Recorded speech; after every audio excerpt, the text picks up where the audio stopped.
নমস্কার দর্শক বন্ধুরা, আমরা আজকে ডক্টর অতনু পালকে একটু অন্যরকম একটা প্রশ্ন করব। সেটা হচ্ছে, আপনি তো নেফ্রোলজিস্ট, কিডনি নিয়ে কাজ করেন। তা কিডনি যাদের খারাপ হয় তাদের কি তার সঙ্গে হার্টেরও সমস্যা হতে পারে? আবার ধরুন যার হার্টের সমস্যা আছে তার কি কিডনিতে সমস্যা হতে পারে? মানে সমস্যা তো হতেই পারে, কিন্তু একটার সঙ্গে আরেকটা কি লিঙ্কড?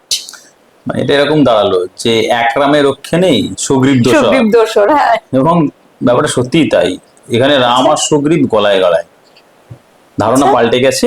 হ্যাঁ, যেটা এই যত একের পর এক রিসার্চের পেপার আমাদের কাছে আসছে তাতে পরিষ্কারভাবে প্রমাণিত হয়েছে যে হার্ট এবং কিডনি দুজন দুজনের মধ্যে কথা বলে। এটাকে বলে হচ্ছে cross talk of the organs, আর অর্গান ক্রস টক। আচ্ছা। তো যখন কিডনি তার নিজের কাজ করতে গন্ডগোল পাকায়, অর্থাৎ আস্তে আস্তে কিডনির কর্মক্ষমতা কমতে থাকে, তখন যেমন একটা সহজ উদাহরণ দিই, যেমন জল, আমরা যে জলটা খাই সেটা কিডনির বের করে দেওয়ার কথা। এবার কিডনির কর্মক্ষমতা কমে গেছে, আগে আপনি 5 লিটার 6 লিটার জল খেলেও কিডনি হিসু তৈরি করে বের করে দিত।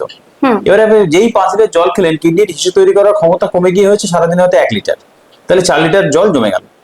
এবারে সে জমে যাবে মানে তো সে শরীরের মধ্যেই থাকবে। এবার এই জলটা পাম্প করে সারা শরীরে ছড়িয়ে দেয় কি? হার্ট। আচ্ছা। এবার হার্টের উপর পড়লো গিয়ে চাপ। হার্ট কি করবে? প্রথমে চেষ্টা করবে খুব কষ্ট করে চাপ তো প্রচন্ড, চারিদিক থেকে জলের চাপ পড়ছে, ও তখন আস্তে আস্তে এরকম করতে করতে ও নিজে গিয়ে আস্তে আস্তে এরকম হয়ে যাবে। আচ্ছা। তাহলে কি হবে? হার্ট ফেলিওর হয়ে যাবে। সেটা হলে কি হবে? শ্বাসকষ্ট হয়ে যাবে। তো সুতরাং মানে কিডনি জল বের করতে পারলো না, চাপ গিয়ে পড়লো হার্টের উপরে। আচ্ছা। আবার ঠিক তেমনি হার্ট, ধরুন কোনো একটা কারণে হার্ট অ্যাটাক হয়েছে, হার্ট অ্যাটাক হয়ে গিয়ে চিকিৎসা হয়েছে, কিন্তু সেটা পুরোপুরি ভাবে হার্টের মাসেলটাকে রিভার্স করতে পারে, অনেকটা দেরি হয়ে গেছে। এবারে হার্টের কর্মক্ষমতা আমরা ধরে নিই ইনজেকশন ফ্র্যাকশন দিয়ে ইকোকার্ডিওগ্রাফি করে দেখা হয়, ধরলাম 50%-এর উপরে বা 55%-এর উপরে গেলে নর্মাল, এটা ধরে নিলাম। 60% আমাদের মোটামুটি ইন অ্যাভারেজ থাকে, কারো 70% থাকে, এরকম একটা থাকে। এবার যখন হার্টের কর্মক্ষমতা 40%-এর নিচে নেমে গেল, তখন হার্ট আবার সেই একই ব্যাপার, পাম্প করতে পারছে না। কিডনি নর্মাল, কিন্তু হার্ট যখন পাম্প করতে পারছে না, সে পাম্পটা কম হচ্ছে বলে যে পরিমাণ রক্ত একটা নির্দিষ্ট সময়ে কিডনিতে যাওয়ার কথা ছিল সেটা গেল না। ধরুন 1 মিনিটে ওখানে 300 ml রক্ত যাওয়ার কথা ছিল, কথার কথা বলছি। এবার 1 মিনিটে সেটা গেল হচ্ছে 50 ml। তাহলে কি হবে? কিডনির যে পরিমাণ খাদ্য ওই মুহূর্তে দরকার ছিল অক্সিজেন সমেত, সেটা পেল না। সারা শরীরের ক্ষেত্রে একই কথা প্রযোজ্য, কিন্তু কিডনির ক্ষেত্রেও প্রযোজ্য। তাহলে কিডনি কি হবে? কান্নাকাটি শুরু করবে, তাহলে কিডনির কর্মক্ষমতা আস্তে আস্তে কমবে। এবং এটা যদি চলতে থাকে তাহলে কিডনিটাও আস্তে আস্তে কিন্তু এই হার্টের জন্য প্রকারান্তরে গিয়ে আস্তে আস্তে তার কর্মক্ষমতা কমাবে। আচ্ছা। এটাকে এখন নামটা হয়েছে যে কার্ডিও রেনাল সিনড্রোম অথবা রেনো কার্ডিয়াক সিনড্রোম। অর্থাৎ একটা একটার সাথে অঙ্গাঙ্গিভাবে জড়িত। সুতরাং যদি আপনার একটা অঙ্গ খারাপ হতে শুরু করে, তাহলে আরেকটা অঙ্গ খারাপ হওয়ার সম্ভাবনা কিন্তু বেশ বেশি। আর তারপরে আছে হচ্ছে এই রাম আর সুগ্রীবের মাঝখানে আরেকটা জিনিস বসে ঢুকে আছে, তার নাম ডায়াবেটিস, যে দুটোকেই খারাপ করে।